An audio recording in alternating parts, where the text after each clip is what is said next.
নমস্কার বন্ধুরা, টিডিস ছাদ বাগানের আরেকটি ভিডিওতে আপনাদের স্বাগত। আপনারা আমার প্রথম ভিডিওটি সবাই অনেকে মিলে দেখেছেন, আমি খুব আনন্দিত। আপনারা এইভাবেই আমার পাশে থাকুন এবং আজকে বলছি, গতদিন বলিনি, চ্যানেলটি অবশ্যই সাবস্ক্রাইব করবেন এবং লাইক দেবেন। দেখুন, একটা লেবু গাছ দেখাচ্ছি। এই লেবু গাছটা প্রায় মরেই গিয়েছিল, তারপর সামান্য কিছু পরিযত্নের জন্য এতে ছোট ছোট গুটি এসছে। লাল শাকের বীজ ফেলেছিলাম, আপনাদের বলেছি, সেই লাল শাক হয়েছে। আর এখন আমি যেটা দেখাবো, এই দেখুন বেগুন গাছটা। বেগুন গাছের চেহারাটা দেখুন, মাত্র 15টা দিন বয়স। আজকে আপনারা থাম্বনেলে দেখেছেন মাটি তৈরি, অর্থাৎ এই যে বেগুন গাছের এই যে চেহারাটা নিয়েছে, এই চেহারাটা আমরা প্রথম দিনই বলেছিলাম যে আমরা একটু রাসায়নিক সার প্রয়োগ করছি না, বাড়িতে তৈরি যে জৈব সার এবং বাড়িতে তৈরি যে মাটি, সেটা কিভাবে তৈরি করছি যাতে এত সুন্দর সবজির চেহারা নিচ্ছে। মাটিটা লক্ষ্য করুন, আমি হাতে নিয়ে দেখাচ্ছি যে এই মাটির মধ্যে শুকনো পাতা এবং সবজির খোসার শুকনো অংশ রয়েছে। অর্থাৎ আপনারা বুঝতেই পাচ্ছেন যে আমি বাড়িতে তৈরি যে কিচেন কম্পোস্ট, সেটা দিয়েই কিন্তু আমার মাটিটা তৈরি করি। তো কীভাবে এই মাটিটা তৈরি করছি না, আমার টবের যে পুরনো মাটি সেটা অবশ্যই রোদে শুকিয়ে নিতে হবে। রোদে কিন্তু না শুকালে এর মধ্যে অনেক জীবাণু থেকে যায়, যেটা গাছকে পরবর্তীকালে ক্ষতিগ্রস্ত করে। তো আমরা সেই পুরনো মাটিটাকে কি করব, রোদে শুকিয়ে নেব, দিয়ে যে নতুন যে টবটার মধ্যে বা নতুন বস্তায় বা ক্যারেটে আপনি সবজি লাগাবেন, তার অর্ধেক পরিমাণ আপনি ওই পুরনো শুকনো মাটিটা নেবেন এবং অর্ধেক আপনার বাড়িতে তৈরি কিচেন কম্পোস্ট। এখন প্রশ্ন হচ্ছে, বাড়িতে আমি যে কিচেন কম্পোস্টের কথা বলছি সেটা কিভাবে তৈরি করব। সেটা তৈরি করার খুব সহজ উপায় আপনাদের আমি দেখাবো, একদম সহজ। মানে এত সুন্দরভাবে বাড়িতে, বাইরে যে দামি দামি ভার্মি কম্পোস্ট আমরা কিনি, দিয়ে 100, 150, 300 টাকা দিয়ে কিনে আনি, একটি টাকাও লাগবে না, একদম তার চেয়েও শক্তিশালী একটি সার বাড়িতে তৈরি আমি আমার ভিডিওতে দেখাবো। আর সেই সারটা অর্ধেক পরিমাণ আর মাটিটা অর্ধেক পরিমাণ নেব।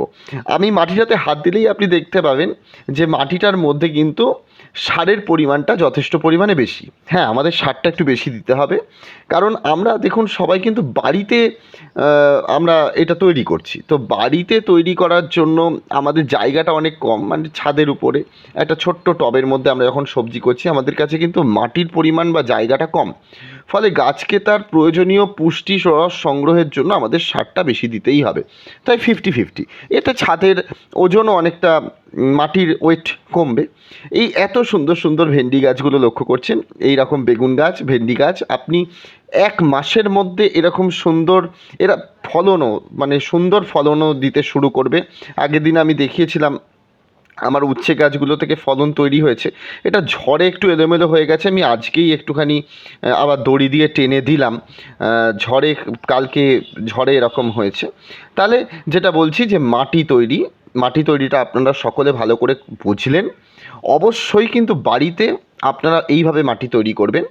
আর মাটিটা তৈরি করার পর একটু হলুদ দিয়ে দেবেন মাটিটার মধ্যে, তাহলে মাটির মধ্যে যদি কোনো ফাঙ্গাস থেকে থাকে, সেই ফাঙ্গাস কিন্তু খুব একটা তার প্রভাব বিস্তার করতে পারবে না।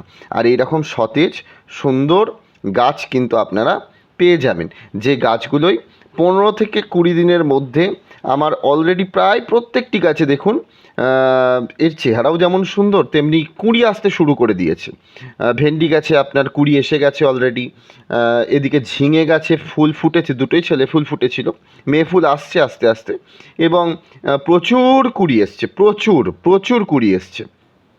একটুও রাসায়নিক সার প্রয়োগ করলাম না, শুধু মাটিটাকে ভালো করে প্রস্তুত করতে হবে। অর্থাৎ বাড়ির ভিত যেমন আমরা ভালো করে তৈরি করে, বাড়িটাও খুব সুন্দর তৈরি হয়, ঠিক তেমনিভাবে গাছের মাটিটাও যদি আমরা খুব ভালো করে তৈরি করি, আমাদের এরকম সুন্দর সুন্দর, এই গতদিন মানে 1 সপ্তাহের মধ্যে আমি আপনাদের দেখিয়েছিলাম সবে বরবটি গাছটা উঠছিল, প্রায় 7 দিনের মধ্যে বরবটি গাছ এই চেহারা নিয়ে নিয়েছে। সুতরাং আবারও আপনাদের বলছি, মাটিটাকে খুব ভালো করে প্রস্তুত করবেন। বাড়িতে কিভাবে কিচেন কম্পোস্ট সারটা তৈরি করতে হবে, এটা আমি আপনাদের খুব সুন্দর করে ভিডিও করে দেখাবো।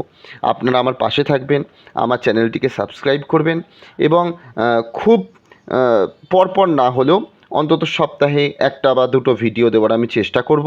তার মধ্যে দেখাবো বাড়িতে ছোট ছোট কন্টেনারে বাড়িতে তৈরি সার, বাড়িতে সেই তৈরি সারের মাধ্যমে মাটি তৈরি এবং তাতে এত সুন্দর সুন্দর ফলন আমরা কিভাবে পাচ্ছি। অতএব আপনারাও বাড়িতে ছাদের মধ্যে ছোট ছোট এরকম কন্টেনারে সবজি করুন। ধন্যবাদ বন্ধুরা, আবার দেখা হচ্ছে পরের ভিডিওতে।